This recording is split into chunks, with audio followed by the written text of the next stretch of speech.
So today in this lecture we are going to discuss the role of oxygen in long-term regulation of the blood flow. We are basically discussing the local and humoral control of blood flow by the tissues, that how the tissues increase or decrease their blood flow according to the demand.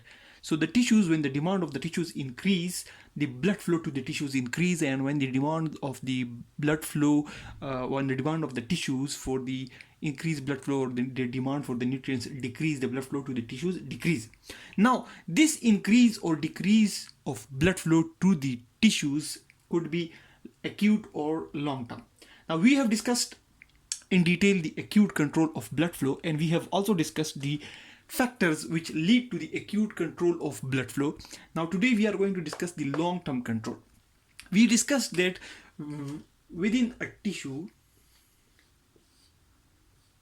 if the demand of oxygen demand for the nutrients increase. For example, this is a muscle and a person is exercising, so the demand for nutrients has increased.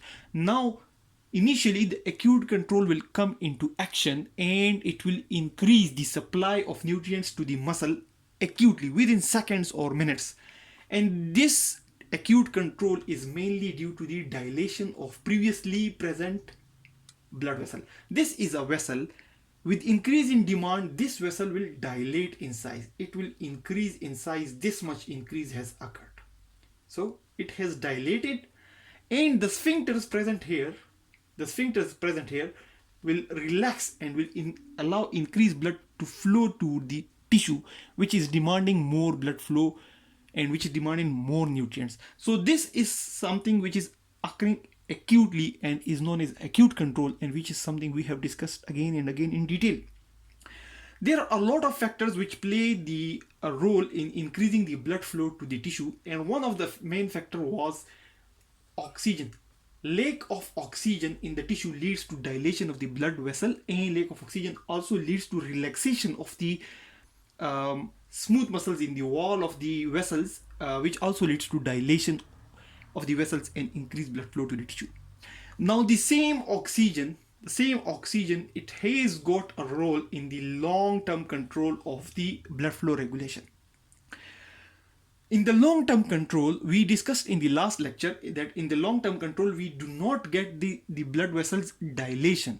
Acutely the blood vessels dilate for seconds to minutes, but then when the stimulus is gone, the blood vessels return to the normal.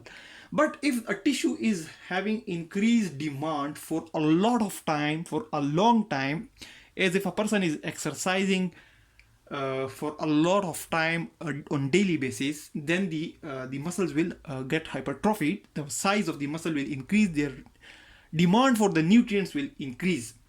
Now, or if there is a growth of a tumor, cancerous mass, or something else which basically leads to increased demand for a long time, in the long run the blood vessel supplying the tissue, it will increase in number. Here we had just one blood vessel, here we have now 1, 2, 3. So the number of blood vessels has increased, and oxygen has got a role to play in this increased vascularity of the tissue. In the long term, the vascularity of the tissue increase, so the blood flow increased due to the increase in number of vessels. Now the one proof of this oxygen, the role of oxygen in long term, is that the animals or the human beings living at high altitude at the mountain peaks, this is a mountain, the pressure of oxygen here is very much high at the level of sea. But as we go uphill, the level of oxygen drops here. Now animals and human beings that are living at the peaks of the mountains or in the hills, they have less supply of oxygen. So those animals and even other mammals or human beings born in these areas, living in these hilly areas, they have increased vascularity of the tissue. They have more blood vessels supplying their tissue to compensate for the decrease in oxygen. So oxygen has a role to play in the long-term regulation, and the long-term regulation of the blood flow is mainly due to increase in vascularity or increasing the number of vessels that are supplying the tissues. Another example of role of oxygen in long-term regulation is that when a baby is put in oxygen tent, when a baby is put in oxygen tent, the concentration of oxygen increase. The concentration of oxygen increase, due to which the vessels formation decrease. And this is especially prominent in areas where we have a lot of vessels in small space, like retina. This is pretty much prominent in retina. It may occur in other muscles, other tissues like muscles, like skin, like intestine, but is this one example we are going to explain in the retina. Due to increased concentration of oxygen in the oxygen tank, the vascularity or the number of blood vessel, they decrease due to high oxygen. Here, due to decrease in oxygen, the vascularity has increased. Here, due to increase in oxygen concentration, the vessels have decreased. As the baby is out of the oxygen tent, out of O2 tent, the concentration of oxygen, it falls suddenly. The concentration of oxygen falls suddenly because in the oxygen tank we have highly concentrated oxygen, and the babies, they basically need more oxygen, so they are put there. But as soon as they come out of the oxygen tank, the concentration of oxygen, it suddenly drops, and to compensate for the drop in oxygen, vessel number increase.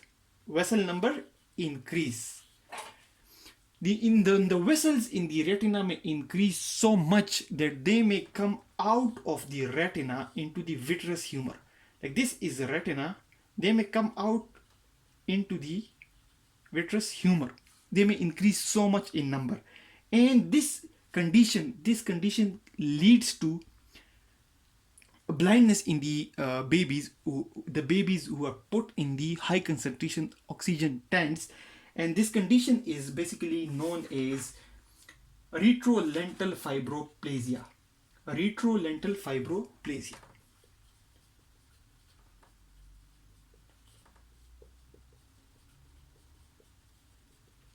Now, due to this condition, the oxygen tanks, they are monitored by experts so that this condition should not occur. Now, it's not like every baby who is put in the oxygen tank gets this retrolental fibroplasia after removal from the oxygen tank. But this condition has occurred in a lot of babies, and they have lost their vision due to this condition. And the reason being that as soon as the oxygen concentration drops, to compensate for that, the number of vessels basically increase, and the vascularity basically leads to so much formation of blood vessels in the retina that the vessels even come out into this is basically globe of an eye. So here the vessels have grown so much that they have come out from the retina into the vitreous humor. It has led to the blindness. Now this condition can be tackled, and it is tackled very well by the experts. But this is one example which proves the role of oxygen in the long-term regulation of the blood flow, and the role is basically in increasing or decreasing the number of vessels that are supplying nutrients to the tissue.